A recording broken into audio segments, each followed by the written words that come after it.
Next, I'd like to introduce Emily Delabrie. Closer? She's a co-founder of Horizon Advisory, a geopolitical consulting firm.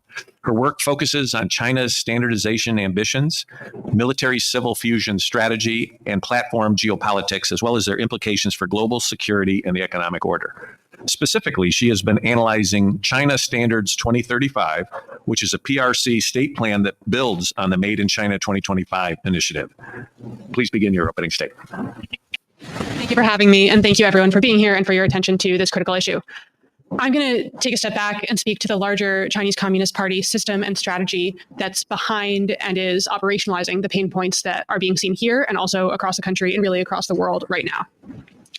That system is best encapsulated in Chinese industrial policy. That industrial policy is defined by three primary features. The first is, of course, the objective. China's goal, the CCP's goal, is to lock in the dependence of the rest of the world, to make sure that we rely on China. Beijing then converts that dependence into market and strategic influence, leverage, and ultimately coercion. Second, in doing this, the CCP prioritizes vertical integration in strategic industries. This allows China first to very simply lock in dependence at the upstream of value chains. It then means that downstream Chinese companies can benefit from and secure access to Chinese supply chain control and therefore establish footholds internationally. Finally, the CCP operationalizes this approach with both non-market policies and with human rights abuses. Chinese industrial policy is funded by the CCP and it's fueled by forced labor. This is deliberate. The tie between forced labor and human rights abuses in China and Chinese industrial policy is precisely how Beijing cements and spreads its genocide. It's also how China makes sure that the rest of the world can't do anything about it. If we depend on China's genocide, how are we supposed to fight it? All of this creates security, economic, and human rights risks. Those are acute right now. They're only going to grow in the future because China is prioritizing what it sees as future industries, what are going to undergird tomorrow's economy. Beijing does this because obviously those are growing markets, also because there aren't incumbents in them. China can set the playing field, can compete on its own, fighting against someone who's already a leader. Electric vehicles, batteries, and the inputs into them are a critical front in this Chinese priority and therefore in the risks it creates. I am preaching to the choir in Michigan, but Beijing prioritizes the electric vehicle industry and batteries because these are tomorrow's industry. They're security relevant. These are major growing markets, and they drive jobs and industrial capacity in much broader ecosystems just than their own. And the risk is this. The risk is that we depend on China for jobs and for products. And if that's the case, it means we can't guarantee our security without China.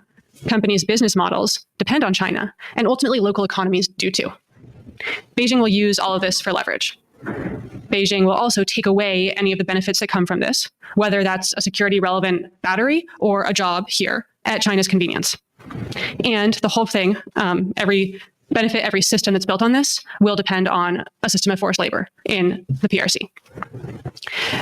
To drill down on that point, there have been several examples mentioned of very specific acute ties to forced labor in China and Xinjiang specifically, and the electric vehicle industry. Those are all part of a much larger systemic reality. The Xinjiang Autonomous Region is the hub of China's genocide against the Uyghur minority. It's also a critical site of supply, processing, and production of materials necessary for battery production. Xinjiang has reserves of critical EV-relevant materials and minerals that include, to name just a few, lithium, graphite, cobalt, nickel, manganese, and electrolytic aluminum. Xinjiang is also home to the downstream processing built on top of those, including, for example, one of China's largest electrolytic nickel companies, production of graphite anodes, and the dominant hubs of primary aluminum production in China. All of this concentration in Xinjiang is a function of very deliberate government industrial policy.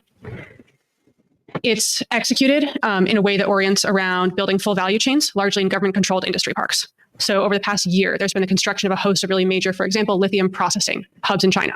Those are in parks that then bring in other companies in the lithium value chain, integrate them together, so one supplying another supplies another, and is doing all of this to make sure that they're meeting the specs and demands of China's major downstream battery and EV manufacturers.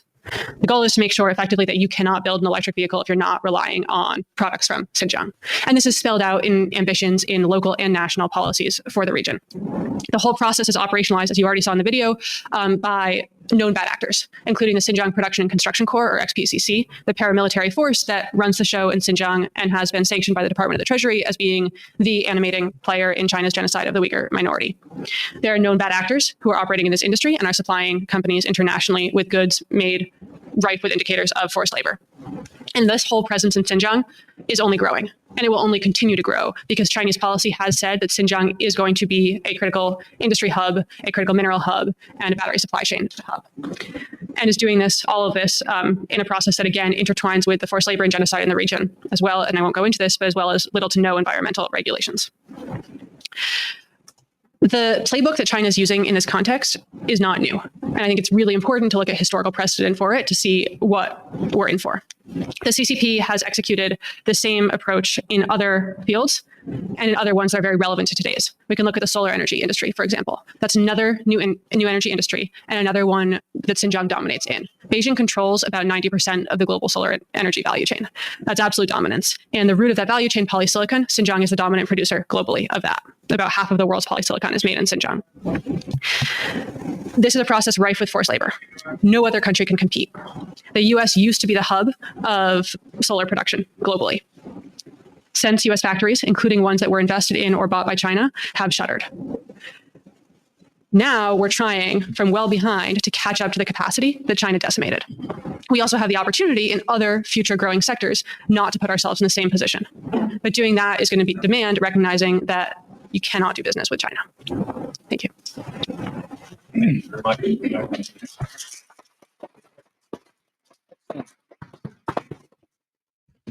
When you talk about the strategy they're using, you mentioned the solar, how vulnerable is the U.S. auto industry to these CCP goals of supply chain? Incredibly vulnerable. And I think we don't realize yet how vulnerable we are because we haven't yet seen the OEMs in China decimate us because they're building on that supply chain. Basically, every critical mineral where this is possible that feeds into the battery supply chain, China dominates. And that includes critical minerals that aren't actually produced in China and are just processed there. So lithium, Australia is a major source. Cobalt, the DRC is. China has the supermajority of processing of those domestically. And then you go downstream from there. And China has deliberate industrial policies that support companies that have outsized global market share at key nodes of the electric vehicle supply chain. So they've given money to these companies to make sure that they've eaten their competition everywhere. And look at electrolytic aluminum, for example. You can't make the battery foil or the aluminum foil you need for batteries effectively without Chinese companies. And every one of these companies at every stage of the value chain is getting such huge subsidies that there's no alternative as long as China is in the market. And then you get to the actual OEMs. The major Chinese electric vehicle manufacturers, they have subsidies that go up to 50% of their revenue total. Good luck to any company competing with that, including because they're sourcing from companies that are underpricing because they have equivalent subsidies. Along those lines, just to give us an idea of how when they're dominant in the critical minerals and the supply chain, when you think of during COVID, how they restricted exports, how has China responded when it was viewed in their national interest? They cut off supply. And they see that as an absolute trump card for strategic or market effect. They say they do, and they have done it, and they will continue to do it in their interest and make sure that we don't have the inputs we need. Emily, thank you for your testimony here today. I know you talked a lot about rare earth minerals and how China dominates the market. Percentage-wise, we on the committee have heard a lot about this, that China controls basically 95% of the world's rare earth minerals. Can you comment on that, and what is that accurate? Yes, that's accurate. As early as the founding of the PRC, there were statements made by Chinese leaders that the Middle East might have oil, China has rare earths. It's been seen as a strategic trump card, and Beijing has only increased its control of rare earths beyond its natural endowment sense by taking advantage of and investing in other reserves internationally. But I do think it's critical. It's not just rare earths. Those baskets that are critical for a host of important industries that China has 95% control of. It's also the entire set of critical minerals, where China has a deliberate strategy to buy them up, to invest in the countries like the DRC that have reserves of them, and to make sure that its processing is absolutely dominant thanks to low environmental regulations, subsidies, and forced labor. And then maybe my last question is, I think there's a bit of hypocrisy on behalf of our Democrat colleagues that love to talk about human rights, love to talk about slave labor around the world, love to talk about the theft of intellectual property and these problems. But it's right here in their backyard here. I mean, have you seen any response? They seem to be muted when it comes to any type of response on the allegations that are detailed and substantive of what's gone on with this company related to Xinjiang. I think it's really easy to say that China is a threat and that there are human rights risks or even environmental risks from what China is doing. And I think there are very few people out there who actually want to deal with the costs of responding. It's easy in the short term to do business with China. No one wants to lose that. Thank you. Thank you very much.